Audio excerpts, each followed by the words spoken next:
Hey everybody, welcome back to Engaging the Phenomenon. And today we have an awesome guest. His name is Steve James from the Guru Viking Podcast. So welcome on, Steve. Thank you, James. Yeah, Steve and James. Now, for anybody listening, if you're interested in anything that has to do with meditation, mindfulness, and even consciousness, I would highly recommend Steve's podcast, the Guru Viking Podcast. In my opinion, it's one of like the best about meditation podcasts out there. So you do some great work with that, man. Thank you, James. I appreciate that. And for anybody who's interested in psychic phenomenon, I don't know if Steve here would go so far, but I would go so far as to say that if you're interested in psychic phenomenon or high strangeness, that kind of goes hand in hand with meditation, which is something we're going to get into later in the podcast. But just for the listeners, Steve, who are you? Who is the Guru Viking? Yeah, I live on a boat in the UK. Actually, that's what you can see if you're watching on video. Sometimes if people see this video, they think, where is he? Is he in a shed or is he in some basement? Actually, I'm on a canal boat. In UK, we have these man-made waterways and they have these narrow boats. It's 6'10" wide, actually, and 59 foot long, my one, but there's different lengths. And they used to have a little cabin and then a big area for cargo and things. And they were dragged up and down the canal system by ponies, actually, along what they call the towpath. They call it the towpath because it used to be how these ponies and horses, I guess, would tow the boats along. But now people live on them. Yeah. That's cool. That's cool, so man. That's where I live. You're the first person I've seen on one of these boats. But I found you actually on YouTube. And it was through your video with Daniel Ingram. And that was a great interview. I recommend people check it out. But how'd you get the name Guru Viking? Well, it's, I'm not a guru or a Viking. That's the first thing that should be made clear. It's a little tongue in cheek. It's maybe a little bit of British humor. The podcast is not a spoof podcast, for example. The website's not a spoof website. But on the other hand, I think a little bit of humor and lightheartedness. Anyway, it's part of my personality, and so that's where it came from. Of course, Viking, because I have a big red beard and I live on a boat, and so that's where that comes from. And I grew up on the Shetland Islands, which is a kind of Viking kind of place in the north. And Guru, of course, because of the themes of the podcast, which are to do with, as you said, meditation, spirituality, contemplative disciplines, and even we stray into academic things. And indeed, as you've mentioned, we do also talk sometimes about psychic phenomena or special powers, like Siddhis, they're called in Sanskrit, Siddhis, special powers that are said to be possible to cultivate, either as a passive effect of meditation, or indeed some systems suggest one can actively cultivate specific Siddhis or powers. So I sometimes ask my guests about that, where their work or where the conversation, gets into that kind of area. States of high concentration, for example, where we're looking at ritualistic magic and so on that occurs. For example, one guest on the podcast, Dr. Ben Joffe, an anthropologist. He's based in South Africa now, but he was doing his PhD out of Colorado, I believe, and he studied. His PhD was about the Nagpa, the white clothed Sangha, the Nagpa. And anyway, perhaps some of your viewers know who they are, and perhaps not. But they have many reputations. But one of them is as being sorcerers and having the ability to use nak, to use mantra, to wield them in powerful ways, and so on. So anyway, when I'm talking to a guest like that, for example, yeah, of course, things of that nature will sometimes come up that might be of interest, to your listeners. Mm-hmm. Yeah, and also, Daniel Ingram, he's been on there quite a few times. He will sometimes talk about the cities or the powers that comes up often, whether you're talking about mythology or it's actually within these people's within I guess, those traditions and philosophies, belief systems. So how did you get into to meditation and mindfulness? Well, I, in a certain sense, from a young age, was, I suppose, interested in that sort of things, in those sorts of things. I was an altar boy in the Catholic Church on this little island of Shetland, and through various reasons, to do with the style of the priest there, and also to do with my mother's influence, I suppose, I didn't get really into the doctrinal side of Catholicism at all. My mother had this phrase, a quiet faith, a private faith. She had this idea of the Mass being a sort of place, the Mass being the ritual of a kind of contemplation, in a way, quiet contemplation, private. So often I think when people think of organized religion, it's sort of a bunch of people getting together to celebrate that they all agree on thinking things the same way. You know, they have shared doctrines and so on. But that wasn't the case for whatever reason, this confluence of reasons. In my particular upbringing, I mainly participated in it as a sort of ritual. And the altar boy, perhaps your viewers will know, walks around doing, carries candles and carries cups and so on and so forth. And it's preordained. It's a choreographed ritual. And so I really loved that. And I found in the choreographed movements of that over quite some years, access to a sort of, I suppose you could say, spiritual or contemplative or quiet, kind of transcendent almost dimension with various different states. Also, at the same time, around the age of 5, I started practicing karate. Yeah. And we did meditation there as well. We, would be sparring and doing things and getting very tired out. And then suddenly we would sit down in seiza, which is the word they have there for kneeling. And we'd sit down in a kneeling position, and we'd try to do various breath control things when we're, already laboring for breath and etc. Or we'd hold postures for, extended periods of time. I mean, probably only a couple of minutes, but when you're 5 or 6, it feels like, you're in a Jean-Claude Van Damme movie. And I totally loved that. And so I'd read lots of things about martial arts, and I was super into it. And from there, of course, naturally one discovers Asian religious systems and philosophies like Taoism and Buddhism and Hinduism and so on. And then naturally, of course, one reads about meditation methods, etc. So I had an interesting early exposure, I suppose, to that way of thinking. Mm-hmm. Yeah, that's awesome. Was there a particular system that you started out with, like Zen or anything? Well, I suppose really Christianity. Okay. I suppose if we are talking about systems, that system. Now, there are contemplative strands in Christianity. There are contemplative orientations, meditation techniques and approaches and so on. But I don't think they're emphasized a great deal in most people's experience of Christianity. Say if they grew up in a Christian context, not often is this contemplative aspect emphasized. At least that's what I've just found talking to all kinds of people. Many of my guests actually who go on to become Zen priests or Buddhist lamas or Hindu this and Taoist masters and so on. Many of them, of course, growing up in America and Europe, did grow up in a Christian context, and they yearn for that contemplative.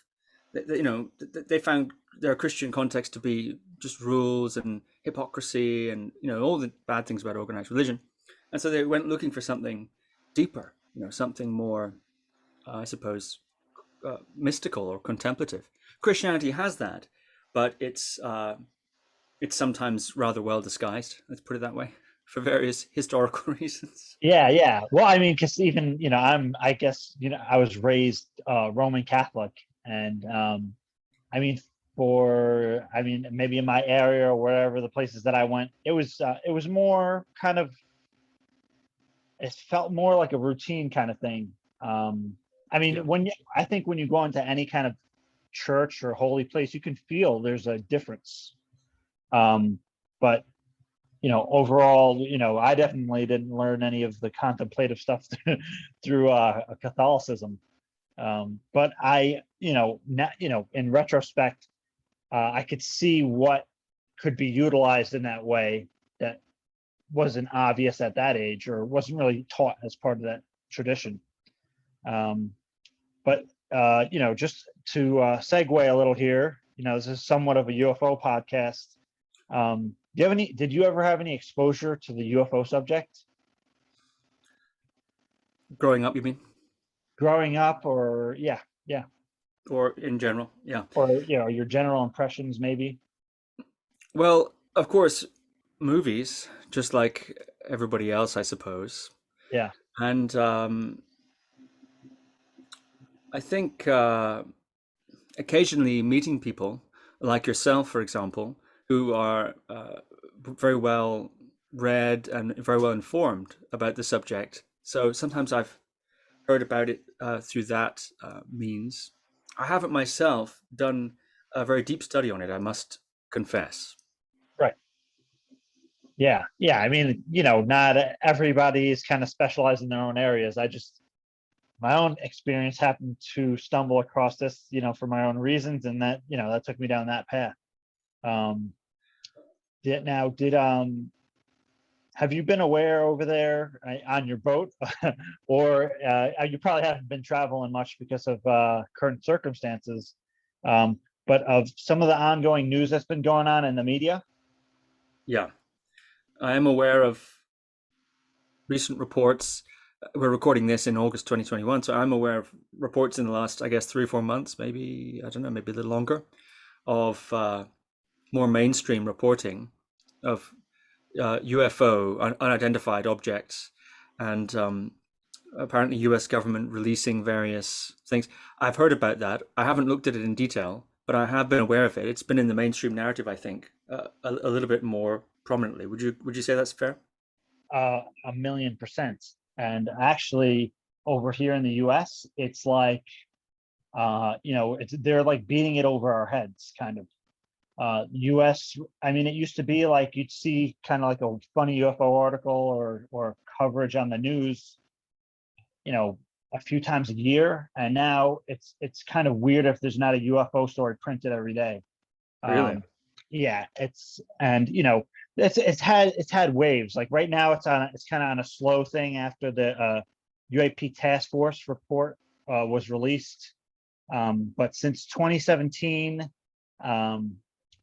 some guy came out, Lou Elizondo, and he said, I was the director of the Pentagon's secret UFO program, and I mean, all evidence pointed in that direction. That hit the New York Times, and there's been a cascade effect ever since.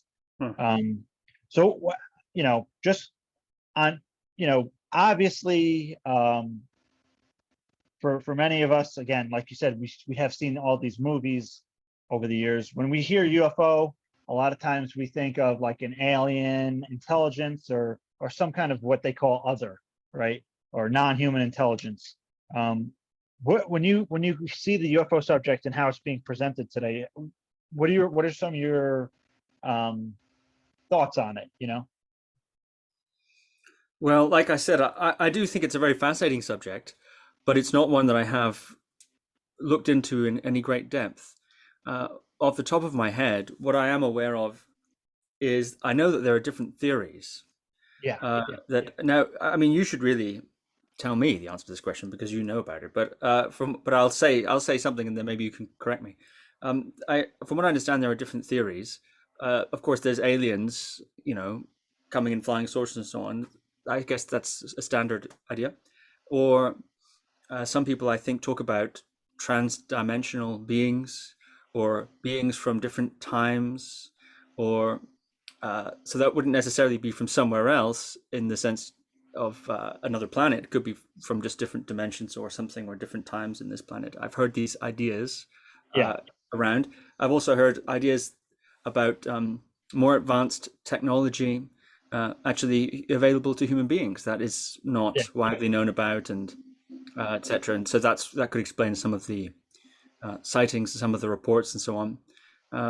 What other things have I heard? People living in the center of the earth and stuff. I mean, I've heard. You heard the run of the mill. Yeah. Yeah, but I don't know. I guess I'm revealing myself to be something of a muggle here. Can you No, give me it's good. I mean, it's good. I'm happy to bring you into this conversation, and I mean, I like talking to people, especially people in the mindfulness community. Like, what are some of their thoughts are, or how they're looking at the subject, kind of from the outside. Like, what's going on with this UFO news. So, the first one you mentioned is kind of, I want to say it's the most it's the first thing people jump to, the extraterrestrial hypothesis. So that's basically aliens coming here on ships. Because in this time period, we can kind of relate to that idea. We're off going into space ourselves now. Um, so I'd say that's the most popular. Um, that's the most popular belief. If somebody is to believe that UFOs are real, I'd say like 80% of people believe that it's like extraterrestrials coming in here in spaceships. But the funny kind of thing about that is actually most people in the UFO community, like that are researching it, don't think that in Hmm. some senses. So you'd think like they're kind of like the biggest supporters of that idea. But I think when people take a closer look and you look at some of the cases and the high strangeness, um, they are explaining some things that are occurring that it doesn't even seem like extraterrestrial in some of the things that they're doing, because they're going through walls, and you have the psychic phenomenon, and the objects appear and they disappear, and they seem to go through dimensions, so to speak. But there is within the UFO community, there's a ton of debate. There's no kind of like one thing where you can say like kind of everybody agrees on this. The only thing that most people do agree on is that there's a unknown phenomenon that exists, and I would say most people probably agree, as far as researchers, that it's probably not human made technology. So it's another form of intelligence currently engaging with us, which is pretty fascinating. um, and that's kind of why I wanted to get into some of these other subjects with you, um, because even in different mythologies and philosophies, uh, there's talk about in many religions of humans interacting with some kind of non-human intelligence. In Christianity, they talk about angels, right? And these angels are coming to earth, and they're interacting with humans, so they're essentially some kind of higher beings. And I have a friend, Dr. Diana Pasulka, who actually wrote a book called American Cosmic, and she talks about the UFO belief system. And it's really interesting how she puts that out there. Um, so, but one of the things I wanted to get into with you is like, so you have these UFOs, but a lot of times there's close encounters. So there's all these different kinds of close encounters. Um, and close encounter, another word for it, depending on how close the close encounter is contact. And I'm somebody who's had these experiences, and I could say that some of them are like catalysts to awakening, right? Or what like Daniel Ingram might call like the insight stages. They kind of, you have an experience like that, and it opens your mind up. And if you look at the insight maps, right? Like the rising and passing and all these different things you hear about in the contact literature, actually, and kind of aside from that, near death experiences, right? They kind of, in my opinion, they correlate with some of those insight stages. Um, have you ever come across anything like that? I've certainly heard about things like that, yeah.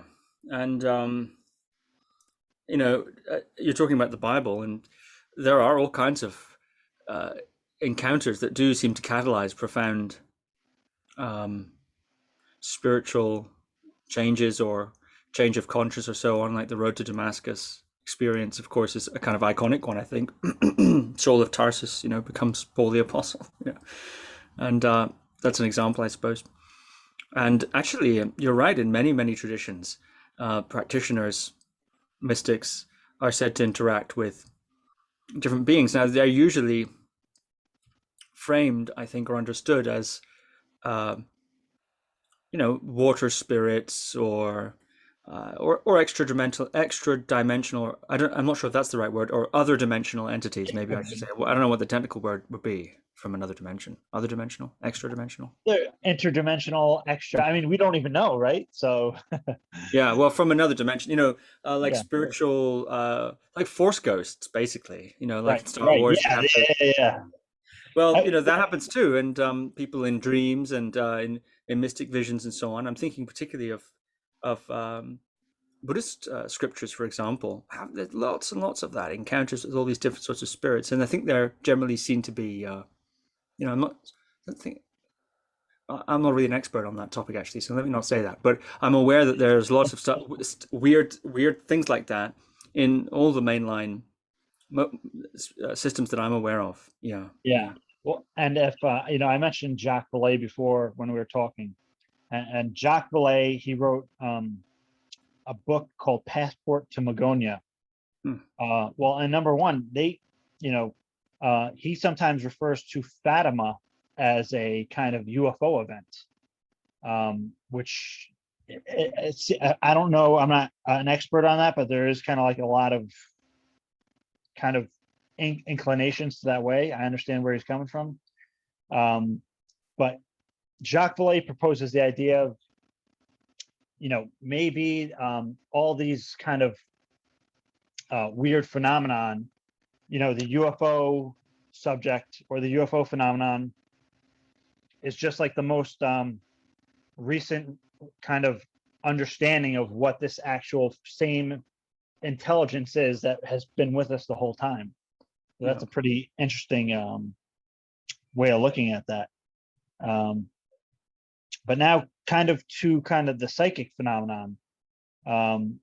What is do you have any experience with like the Siddhis or the powers? I don't think so. Of course, I think many of us experience synchronicities of various kinds, or you think of somebody and they call and things like that. It's hard for me to say with any certainty, how much of that's just confirmation bias and so on. Right. Uh, Absolutely.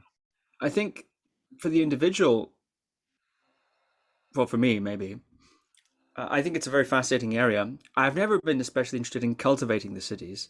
There's that phrase, and I'm afraid I'll have to paraphrase it, where uh, some yogi or other is saying, well, you can fly through the air and do all these amazing things, all these great cities, but to transform one negative emotion is the real city. It's a little. Yeah. No, But there was a really good one actually, where this I again I could be botching this up, but there was one monk and he's sitting there for an extended period of time trying to levitate across the stream, and he's trying. I think he said he's going to sit there for like until he's able to levitate across the stream over there. And then this monk says, "Why don't you just walk over the bridge?" you know, kind of saying yeah, like, it's for what, right? What are you well, cultivating? I think there are reasons. I think legitimate reasons, if we accept the possibility of those things. There are legitimate, I think, reasons to cultivate them, and I think there are some views. One view, of course, is chasing supernatural or supernormal powers, magical powers of some sort, is a little bit like. I like this idea. I heard Shinzen Young, one of my main meditation teachers, put it like this. Uh, we have materialism, right? Materialism, the idea of pursuing wealth or something for its own sake, as if becoming wealthy will or famous or something like that will make you happy in itself. It's not to say that it's not good, that you shouldn't be wealthy and famous or whatever, but if you expect that to satisfy you, fundamentally, if you just got more wealth or more money, then you'd be happier. This sort of misplaced faith in that means of achieving happiness, as we call it materialism, right? Um, Not materialism in the philosophical sense, but in the sort of casual cultural sense, as we call it, And it's also the case, it seems, that if one pursues spiritual, psychic powers and so on for their own sake, then as if that's going to do it for you in the same way that somebody else might, covet a Ferrari or something. If only I can have that Ferrari, then I'll be happy. Then you might face the same problem. And it's true that celebrity and rich people, sometimes they say, those rich people, sometimes they're not so happy. Sometimes they are, but they often say the money itself doesn't make them happy. Maybe it allows them certain opportunities to learn things that are, wonderful and all that. But in itself, it's not the thing. They have to have something else. And I think the great adepts of the past tend to say something similar. And of course, I can't speak personally as being a rich and famous person, because I'm neither rich nor famous. But the rich and famous people that we know about, that's what they say. It's not, it's not. They're all, it's not in itself. It's not it. And so I can't speak to having psychic powers and having developed the Siddhis myself, but the wisdom of the traditions tend to say, not that one should trust that automatically, I think one should question that too, but it tends to say, and it kind of makes sense, that if you think that's going to make you happy fundamentally, then you're wrong. But does it mean you shouldn't cultivate them? Not necessarily. And one model is you should get, enlightened or awakened or whatever the model of that tradition is first, or at least, don't make sure to keep doing that, keep progressing in that way, and then develop those capacities and capabilities in order to be beneficial to others and help others and so on. Of course, a very interesting area is those that seem to, and I've met a lot of people like this, that those that seem to have these capacities sort of naturally. They haven't attempted to cultivate them, or, like you mentioned, they have some life event occurs, some significant, and then they suddenly find that they have these, it seems to them, capacities awakened. Right. For example, now that's a different story. What do you do then? That's like winning the psychic lottery in a sense, and because they didn't try to do that. So right. What happens to lottery winners? Well, lottery winners, they don't have a very good, prognosis, because, I think we all know why. Maybe I won't repeat why. But winning the lottery can really ruin your life if you're not careful. If you can handle it, of course, it's great, because now you have lots and lots of money and you can do whatever you like, whatever that might be. I guess sit on a beach drinking cocktails, or save the world, or whatever it is you want to do. But there's no guarantee that just having all that money it could crush you. And it does, lottery winners. I think there's a lot of popular studies on that.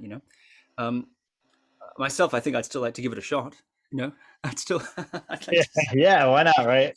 Yeah. But I think also having these sorts of things awaken through some crisis experience, I wonder, I'm just speculating now. I think, I'm speculating, and also I'm thinking of people who have talked to me about it, that it can actually be quite disturbing and require quite a lot of integration and quite a lot of sort of training. They've got to dig themselves out of a kind of, or put themselves back together, or learn to integrate these things. It's not exactly you think, well, wouldn't it be great if I could just do this psychic thing and this city thing, and maybe if you cultivate that, in a sense, you also cultivate certain structures that allow you to hold it. But for those that just have it awakened in them somehow, or seem to have that experience, I think it can be a different story. And so I guess, we talk about cities and psychic things. I think on the one hand, they say it doesn't make you happy in the same way that getting rich doesn't make you happy, but it doesn't mean you shouldn't get rich, and doesn't mean you shouldn't cultivate them. You just got to know what it's for and what it's not for. It seems to be the general idea. And then this other category of people who seem to just win the psychic lottery. What's that like? But I expect a lot of people like that. What do you think of what I said? Oh, well, again, I'm somebody myself where I had contact experiences, with UFOs, for lack of a better term. But there's also the case of this guy named Dr. X in a Jacques Vallée book called The Invisible College. And he talks about this French doctor who had this contact experience, and it transformed him. And again, he reported after having this contact experience that it had awakened kind of like not only psychic but spiritual. Like he started having these very deep insights about the nature of reality and the universe, right? and that kind of went hand in hand with what he would report as intuition and psychic phenomenon. I personally, I think that most people, I think that most people have psychic experiences to an extent, but are not psychic per se. So like, I think by happenstance, most people in some point in their lives are going to have maybe even mild experiences. If we want to categorize, say, like out of body experiences as something of a psychic experience, I think probably a lot of people have probably had an out of body experience. I don't know. I mean, I had them even when I was young. They were very vivid. I didn't know what to make of them, and they were completely sporadic. And it's kind of like the thing where you, as soon as you see your body, you're like, holy crap, that's me, and you just slap right back in. That kind of thing, I think, might happen to a lot of people. Or again, you have the synchronicity. So I think that it makes sense that probably most people could cultivate it to a minor degree. But again, you're going to have superstars, and these superstars that are just like, again, you said they hit the psychic lottery, are going to have much more potent experiences probably. And it's the United States government actually did a whole investigation into it, called Project Stargate, and they took people that they kind of they were able to see that these people had some kind of intuition, or they were on the battlefield and they always seemed to be able to avoid danger. And so they took those people in, and they wanted to see if there was something that they can do, and they created a whole program around it, and actually ran for like 20 years. And the United States government they made a movie about it. Actually, it's called The Men Who Stare at Goats, and it's like a comedy, and it's based on a real story. Kind of like the main theme is real, but then they made a comedy out of it, right? But it is true that the U.S. government tried to study the psychic phenomenon, and it correlated with UFOs. So they had these remote viewers.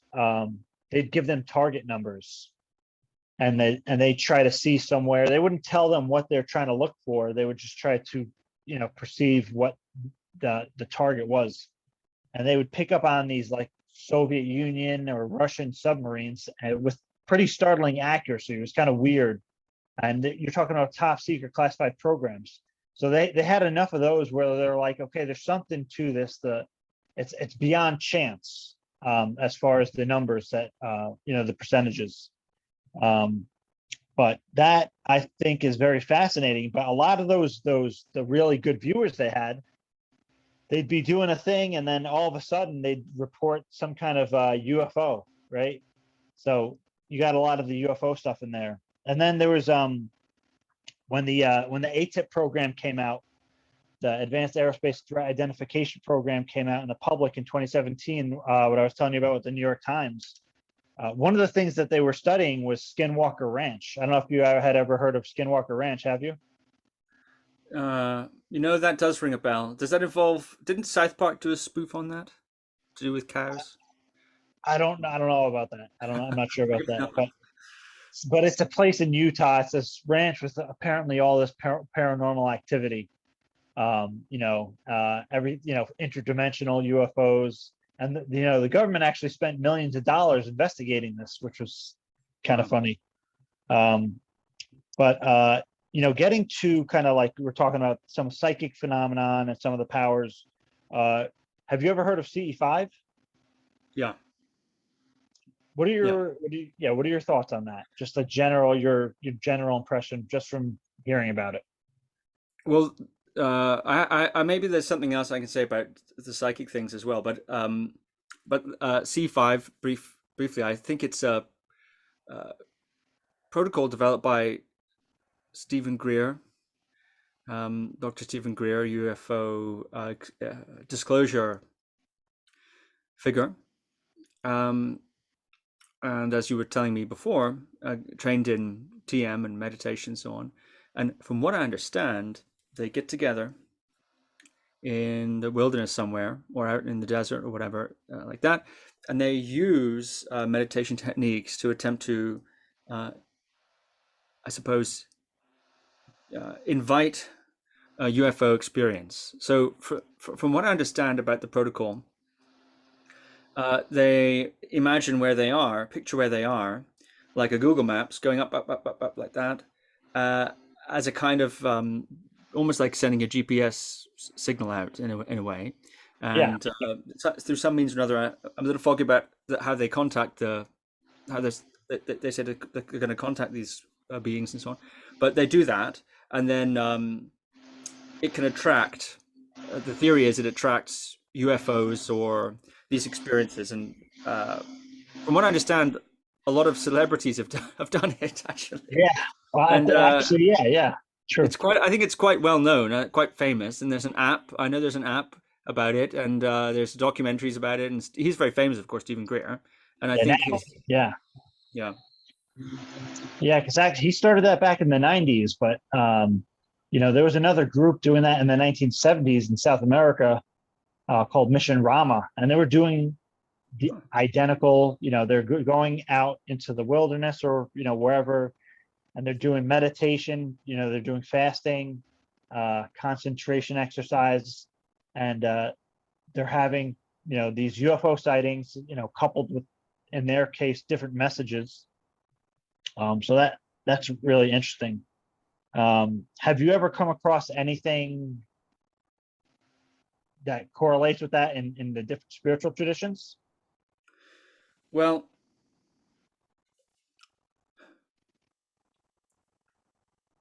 yeah, I think you could make that case.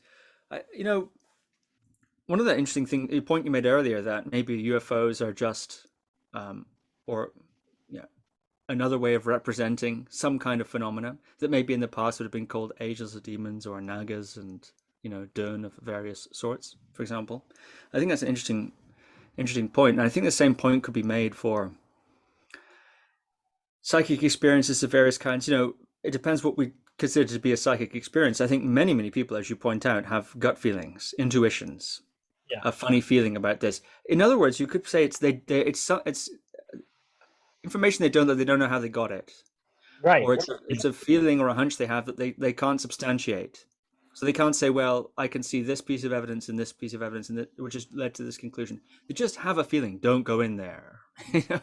Don't drink that lemonade or whatever it is. And usually the story goes something like, "And I did anyway," and then Yeah. Yeah. and I knew I shouldn't have done that, right? How do they know that?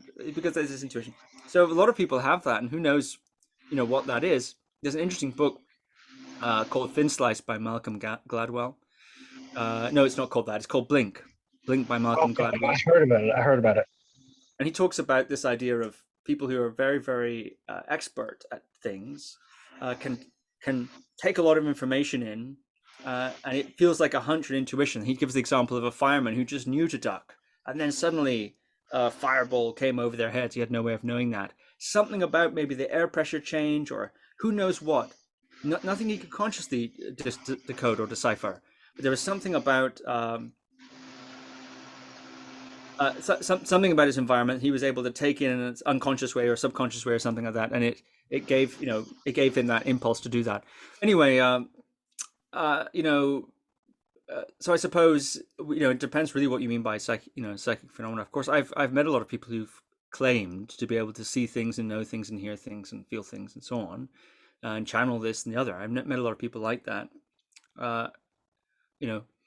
I can't say I've ever. I remain open-minded, but interested, actually, very interested. That's one of the reasons I have a podcast, is because I'm very interested in people's experiences of that in that kind of direction. It's very amazing, I think. But I can't say that I say, oh yeah, Yeah, this for sure. is my theory or something. But in regards to contacting entities through means of meditation and ritual, of course, there are lots of I think examples of that. First of all, Buddhism as an example, I think of Tibetan Buddhism has many rituals and that are routinely done to pacify or ameliorate local spirits of various kinds, offerings given to spirits, offerings given to these archetypal deity figures and so on, smoke offerings, for example, offerings of bowls of water, etc., etc. That certainly occurs. Visualizations of various different figures and of ritual offerings or interactions with those figures, or even indeed becoming such a figure. Or I think of also shamanic cultures in which the shaman perhaps becomes possessed somewhat, or channels in a way, various different entities, various different spirits, which are specifically identified and channeled. I'm thinking of Mongolian shamanism. I interviewed Glenn Mullen on that subject in one of my podcasts. It was very fascinating how that's done. Or even, you mentioned Daniel Ingram. We talked about, in one of our interviews, about Daniel's not only a meditator, he's also interested in Western occultism. We talked a bit about Goetian magic and Enochian magic and so on. And these are means to contact, apparently, specific entities from this pantheon, if you like, or this codex of entities, like the Goetian entities and so on. So yeah, it seems that, now I'm not sure how much in common that has with CE5 and its operation, particularly because I'm not, other than what I just mentioned, I'm not so familiar with any more than that about CE5. But I think the idea of contacting through means of high concentration, or through means of incantation, or through means of setting up various different ritualistic environment and ritualistic conditions to contact other beings and for various purposes. I think it is a perennial idea, a commonly seen idea in the wisdom traditions. Yeah, it seems to me. Now, just out of curiosity, so when you were talking about some psychic phenomenon before, you mentioned the book Blink, and I don't know if it's talked about in the book, but there's a phenomenon called perception without awareness. Are you familiar with that? Perception without awareness. Like you're again, maybe that fireman was able to perceive something that he didn't understand how he perceived it, right? But yet he somehow knew. Do you think that that's a large part of what's accounted for psychic phenomenon, or do you think that there's something else going on? I don't know. That's definitely the case that Gladwell makes in Blink. He makes the case that we know a lot of things, we don't know why we know them, but it doesn't mean that just because we don't know how it is we know them, it doesn't mean that there were not factors in the environment that informed us. Right. Okay. Yeah. So I don't know if that would be considered psychic. I mean, it's a little bit of a difficult line to define, I think, in a way. Yeah. But certainly, if someone gives you a grid, it's easier to define the extremes. If someone gives you a grid reference, like the people you were mentioning there in that US program, and you're able to remote view that reference, I think those sorts of studies, I forget the guy's name now. It's a very interesting name quite a cool sounding name. What's the cool sounding name of the guy that was involved in that? Dean Radin or Ingo Swann? Ingo Swann, that's it. Yeah. Yeah. Like that. Yeah. But I mean, to be able to do that, I think they set that up in a way that you couldn't, they attempted, I presume, it's double blind. Double blind it. So, I mean, I think that's quite interesting.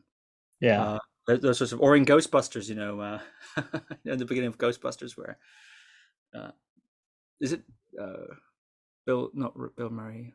What's the other one? Dan Aykroyd's character is holding up different, symbol cards. I forget what they call them. There's a name for the Zener cards. Yeah, they're called Zener cards. They're like, one has the waves, one has the star, and they actually use those to practice. Yeah, so I don't know what's going on. If we even think about tarot cards or things like that, one way of thinking about those is it's a means of stimulating a different perspective in your own mind. So it doesn't, you look at a tarot spread and you take a perspective based on those spreads. Now, how the practitioner represents that to themselves could vary. the person might be saying, well, I used a tarot spread to help me think, because it allows me new, perhaps even perspectives that I would be resistant to. It forces me to at least consider them, which can give me a greater insight into my situation. But there's no, psychic stuff going on. Some people might think that. Other people might think, the cards speak to me, or I have a gift that, or that the right cards come out, or I have a gift of interpretation. Christians often think that God speaks to them. Actually, that the Lord has told me that I'm going to move to Dallas, or the Lord has told me that I need to do more of this in my life, or people have those kind of hunches which they interpret as direct contact from the divine. In fact, Yeah. Is that psychic? I don't know. Is that the same as a hunch? Well, they certainly wouldn't say so. They'd say it's the Holy Spirit, talking to them and nudging them and guiding them and so on. But a psychic might say it's the Pleiades. They're getting like some sort of download from the Pleiades or something. So I think the way we represent these things is an interesting area of discussion. But then what they actually are, I don't know. Who knows? But there's a lot of things in life we represent inaccurately because pragmatically it works. There's a lot of things that I think we do in life, that a lot of beliefs we hold or ways of operating. I'm talking now in a sort of very mundane sense. Right. That if we were to really be pressed on them, we'd admit that they're a sort of serviceable belief. It helps to think about things this way. Is it accurate? Not necessarily. It doesn't need to be, because it helps you get through the day, or it helps you navigate this or so on. Yeah, kind of like a superstition. A little bit like that, but I think we all do that in a sense. Things like it'll all work out, ideas like that, or I suppose you could think of it as superstition, or magical thinking, or irrational thinking, or good enough thinking, or low resolution explanations that I think it's okay to. I think it's unavoidable, perhaps, that our narratives that we operate by they're not going to be the same, exactly matching precisely reality in that way. There's presumably some flexibility there. Yeah. One of the interesting things I'll note about CE5 is that usually a lot of events are subjective, but with CE5 there could be an encounter that becomes objective, meaning multiple people can see it. It's not just the individual misperceiving something in that sense. Although a group of people could misperceive things as well, that certainly does happen with misidentifications. But there are some good cases where something occurs and it could be objectively seen. That's kind of what I like about some of the good remote viewing studies and stuff like CE5, because there's something tangible at the end. Again, you're going to come to the conclusion of, well, I don't know what this is, but it warrants further investigation. But again, speaking about CE5, one of the big things in CE5 is meditation, and you teach meditation, right? Yep. So if for the listeners, what's like a good meditation practice? Well, it depends on a lot of things. There are many, many different kinds of meditation practices, and there are many different views as to how to categorize them. Some people, for instance, say that all the practices eventually lead to the same place, that they're all going up the same mountain. Some people say that, a kind of extreme perennialism view. Some people say that they're apprehending different facets of a diamond. So even though they arrive at slightly different places, in other words, a different face of the diamond, it is still the same diamond. So if you do practice A, you might get to the diamond, but you see it in a certain way based on your approach vector. But if you do practice B, yes, you'll also get to the same diamond, but perhaps a different face. So your experience will be different. Your access to its various qualities may be different, and so on, or whatever. I think that's maybe a slightly more moderate perennialist view. And then, of course, we go to the other extreme, which is my way is the best way. Of This course. practice is the way that does it. All the other ones are either degradations or corruptions or later elaborations that are distorted or just plain old wrong. What do you think of that, about that view? You think that holds any weight? Um, well, I think views like that, I think it returns to what I was saying before. There's two levels of usefulness, well, maybe many more, but one level of usefulness, one level of way of evaluating the view is it correct or not, or how correct is it? So those are testable claims in theory. I don't know if we can really test the outcome of meditation. Of course, neuroscientists are trying to do that at, I think, a relatively primitive point now, to try to see the effects, say, in the brain and, for example, and other things. But maybe it might be possible to assess by some objective scientific criteria in the future the effects of meditation at their various stages. So until it's possible to test those claims objectively, then I think it's hard. It's basically just somebody really thinks it's true, so therefore it's true, or they've had some experience which they, in the classic mistake of the mystic, one has a subjective experience and extrapolates from that objective truth. I felt like I'm one with the universe. Therefore, the universe is one. For example, those two things don't necessarily follow. You could be right, but it would be more of a guess. Yeah, because there's many other things. Shot. Well, yeah. Well, I guess in that case, yeah.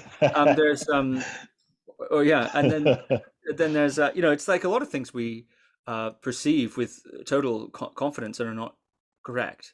If I wake up in the middle of the night and I see somebody in my room and I turn the light on and it's just my jacket hanging on the back of my wardrobe, there's an example, if you want, of my confidence, at least in momentary confidence in what I was seeing, that turned out upon closer examination not to be true. I mean, this is, I think, Enlightenment thinking 101, isn't it? Scientific method 101, really, to test those assumptions. So I think it would be interesting to test those ideas. It could be that one of those extremely fundamentalist views is correct. It could be the case, in which case, but unfortunately, of those fundamentalist views, they all say that.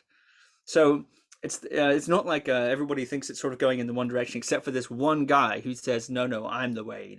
There's a lot of schools that say, no, we're the real one, and the rest of them are not. So then you have to figure out which of those is the right one. But as a practitioner, but anyway, your question. So I suppose that's one way of evaluating those claims. Right. I think probably a perennialist, a moderate perennialist view makes you more fun at parties.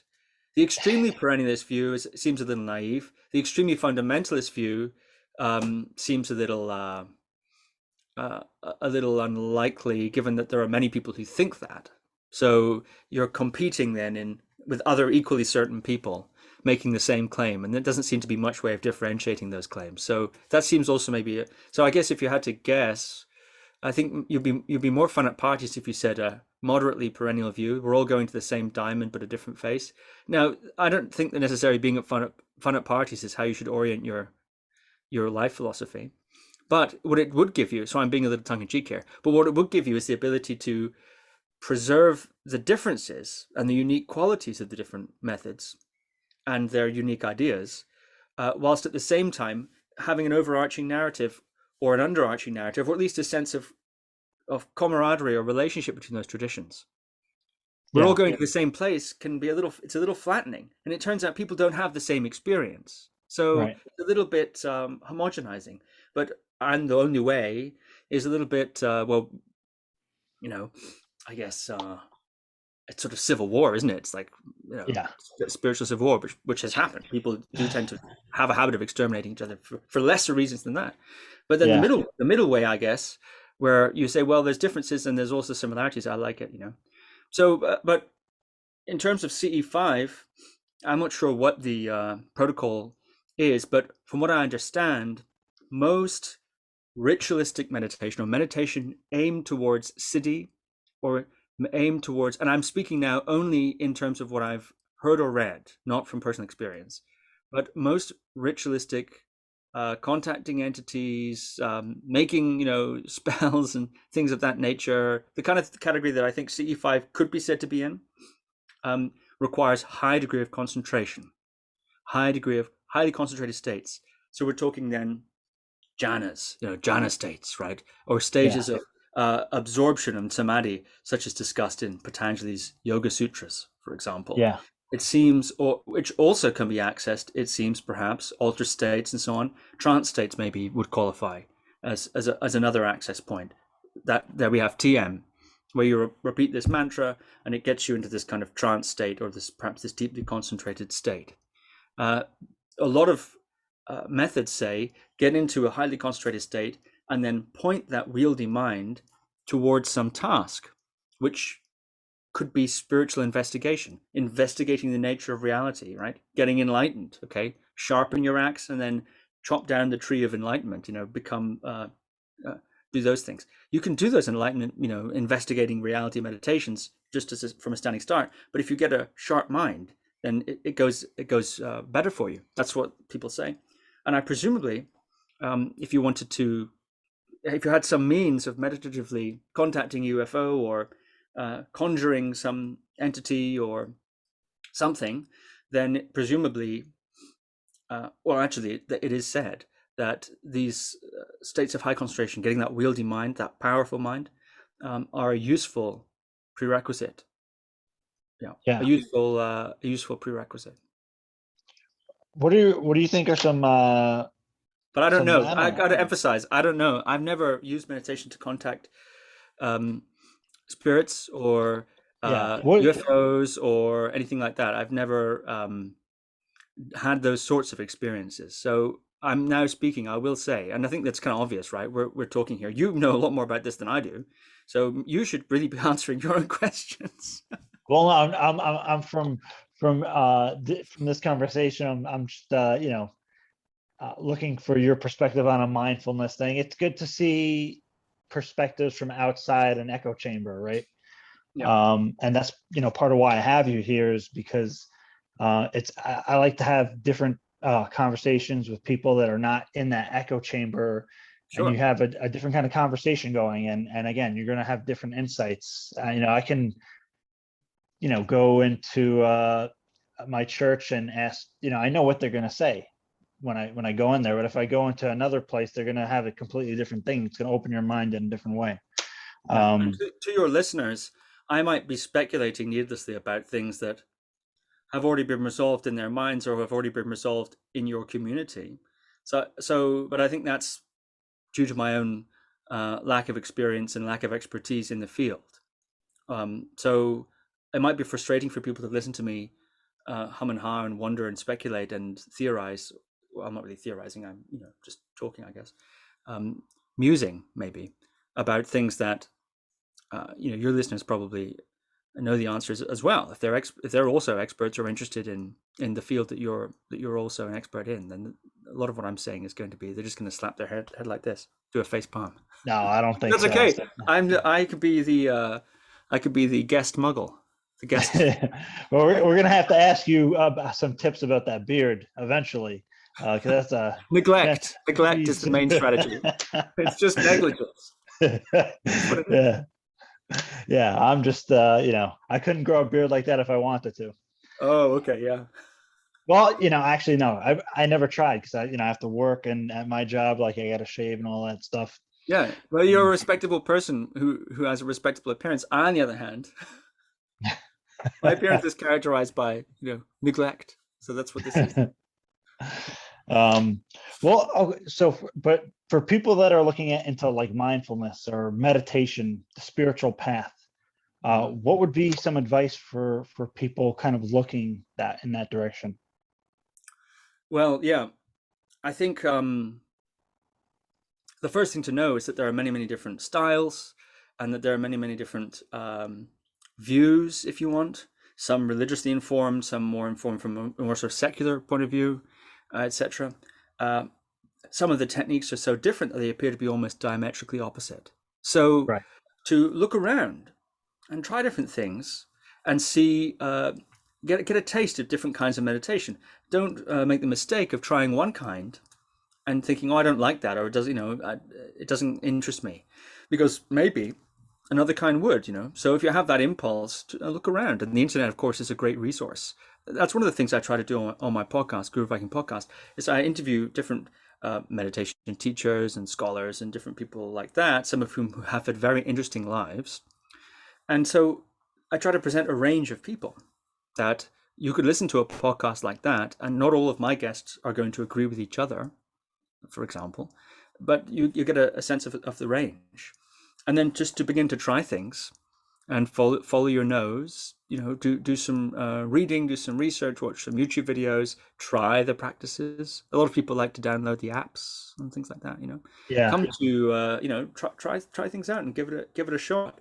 I think at the beginning, anything is good. Any kind of meditation, just trying it out is worth doing and seeing what you like. I think that would be my advice to begin with. Of course, if I was talking to somebody, I could do a lot of that work for them by asking them, "Oh, what are you interested in meditation? Why are you interested in meditation? Do you want to calm down, or do you want to discover the meaning of life, or do you want to cultivate positive states, or etc. etc. What kind of person they are, and what their personality is like?" And then I could, in a sense, curate for them. But of course, talking to an audience, a general audience, they don't have the benefit of that. So I would say just to recognize there's many different types, and to try different things and look around. And you're a great resource, I think. Actually, you know a lot about meditation. It's one of your other passions. You were telling me that before we went on air, that even though this is a UFO podcast predominantly, that another one of your great passions is meditation, actually. Yes, sir, it is. It's something I do. It's part of my life, right? The study of it, the practice, the exploration. So I find it fascinating, and I'd give similar advice. You really have to try a practice out. And I mean, my own thing would be like, stick with a practice for at least 2 weeks, unless it's just completely jarring for you, just to see, because some of the acute effects come within a duration of time. So if you take a style of meditation, you do it once, you might be like, this sucks. But then you try it for 2 weeks and you're like, I get it. You have those initial insight experiences, which you get to understand what the meditative state is. And that's one interesting thing of meditation, is that people are projecting often what they think meditation is supposed to be like, rather than what it is and when you get there. So sometimes a lot of people are just overthinking it in a sense.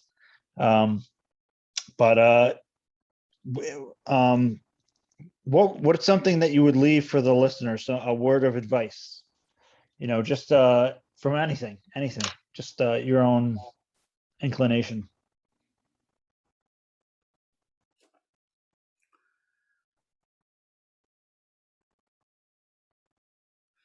Don't listen to advice from red-headed men living on boats. That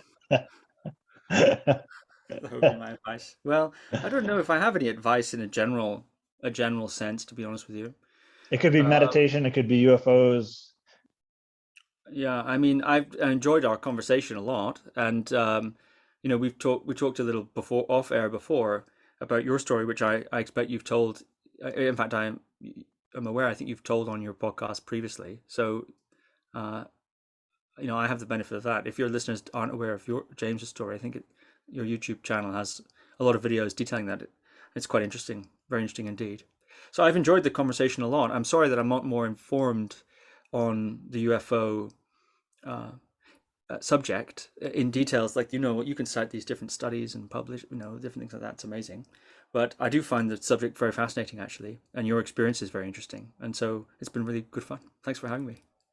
Yeah, sure. And just obviously for people listening, where can they find your work, podcast and website and everything? www.guruviking.com, guruviking.com, or on YouTube, Guru Viking, or on Spotify and everything, a podcast, Guru Viking. Yeah, he's on Instagram, and you got to get your Twitter going. Twitter is happening, bro. Is it? I hear It, it's the seventh level of hell or something. I hear it's this really it takes all your time and everyone's fighting and so on, isn't it? kind of, but I mean, it's I mean that all depends on you, right? So what are you giving your time to? But no, seriously, Twitter. There's a whole thing called UFO Twitter, and Oh, really? it's like nonstop. Yeah, there is a lot of back and forth, but it's a great place to kind of coalesce if you can hang. I suppose it can get a little wild. Yeah, well, that sounds very interesting. I think, one of the reasons I do a podcast is because I prefer asking questions than than answering them in a way. And so I don't know, on Twitter, you have to say stuff, right? You have to make statements about things, hot No, takes and so on. you can ask questions. Oh, you can? Oh yeah, big time, Uh, dude. And that's how conversations start, right? Usually. But anyways, man, I really appreciate you coming on, and I hope to talk to you again soon, man. yeah. Nice to meet you, James. Thank you very much. Likewise, take care.